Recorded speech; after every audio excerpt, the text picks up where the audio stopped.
Ada yang memancing, bagaimana mana ngarang kitab 500 kitab, saya harus dipamerkan. Sorry, kalam itu. Maka li inna kalimah kitab fa'alayyakum faqali alai inna kalimah ummati fi inna kalimah fil Allah. La syidi inna kalimah Mekah Madinah la qali inna rahmatan ya Rasulullah sallallahu alaihi wasallam. Maka li inna rahmatan sahabat Sayyidina Ali Umar Utsman Abu Bakar la qali inna kalimah fi Allah subhanallah. Maka li inna rahmatan Indonesia ma faqali inna rahmatan wa maqali inna rahmatan Islam Indonesia ma hafaqal asyidi inna kalimah fi Allah. Naam faqali inna kalimah Indonesia makali inna rahmatan kitab makali inna rahmatan Quran fa di inna kalimah Indonesia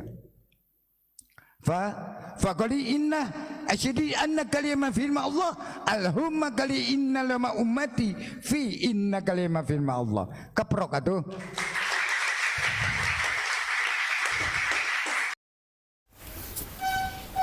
Assalamualaikum warahmatullahi wabarakatuh. Teman-teman fijitan yang saya cintai oleh Allah Subhanahu wa taala. Tadi kita sudah melihat pemaparan dari Mama Ghufran ya, hadahullah. Semoga beliau bertobat dari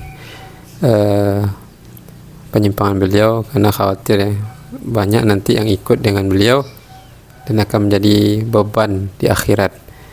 Di antara yang menggelitik hati ya adalah beliau memiliki karya ilmiah 500 kitab teman-teman, dan apa yang dia sampaikan ada pula yang percaya. Inilah zaman di mana pendusta dipercaya, yang ngajak kepada kebenaran didustakan. Kalau kita bandingkan dengan Ustadz Yazid rahimahullah, yang mana beliau di masa mudanya dihabiskan untuk menulis dan berdakwah. Teman-teman bisa lihat di YouTube atau banyak video beliau, kajian beliau, yang mana fokus beliau itu adalah yang paling penting itu adalah amar ma'ruf yang tertinggi, yaitu mengajak kepada tauhid, dan nahi mungkar yang paling utama, yaitu mencegah umat dari kesyirikan, kebid'ahan, kekufuran. Dan beliau sejak zaman dulu banyak melakukan kegiatan dakwah dan mengajar. Dia habiskan waktu beliau di sana. Beliau habiskan usia beliau untuk Allah. Beliau ketika zaman dulu belum ada YouTube, karya beliau ada juga dalam bentuk audio teman-teman. Seperti teman-teman lihat di bawah foto beliau itu ada kumpulan kaset yang bentuk apa tuh, tab ya, dimasukkan yang sangat banyak. Dan sebelah kanannya juga teman-teman bisa lihat tuh kumpulan buku yang ditumpuk, yang mana jumlahnya jumlah hasil karya ilmiah beliau itu ada yang sudah dicetak dan ada yang belum dicetak.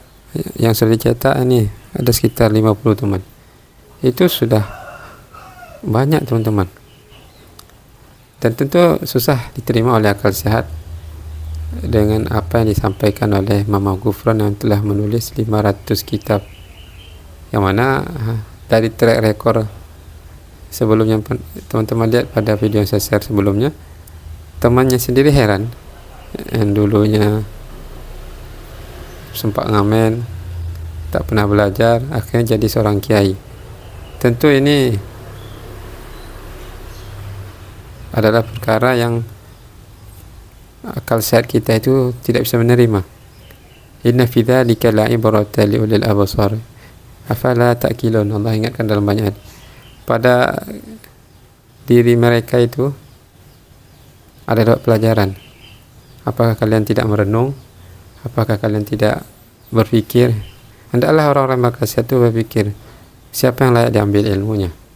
Merenung, siapa yang layak diambil ilmunya? Apakah Mama Ghufran atau Ustadz Yazid rahimahullah dan yang sejalan dengan beliau?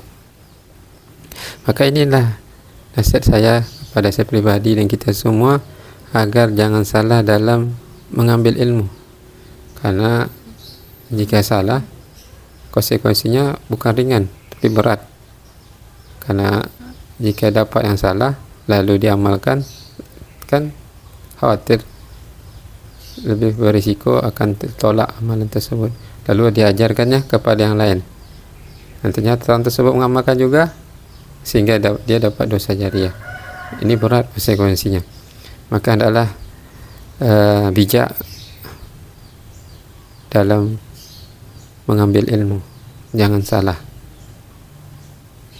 karena kita tujuan hidup di dunia ini adalah untuk ibadah kepada Allah Azza wa Jalla, dan jalannya adalah dengan menuntut ilmu kepada orang yang tepat, bukan seperti Mama Gufron. Maka hendaklah kita ingatkan saudara-saudara kita yang belum mengerti agar mereka sadar. Apa yang disampaikan Ustaz Yazid itu, kalau misalnya banyak kena, bukan beliaunya salah, tapi mungkin kitanya yang sudah terlalu jauh menyimpang atau terlalu jauh dalam melakukan kemaksiatan, sehingga selalu merasa kayaknya saya kena.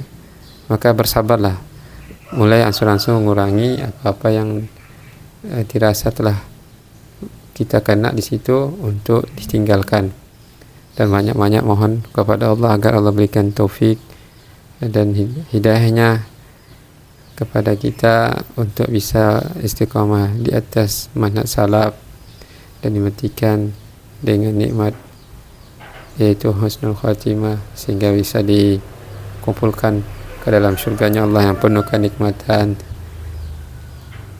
Dan inilah yang harus kita usahakan.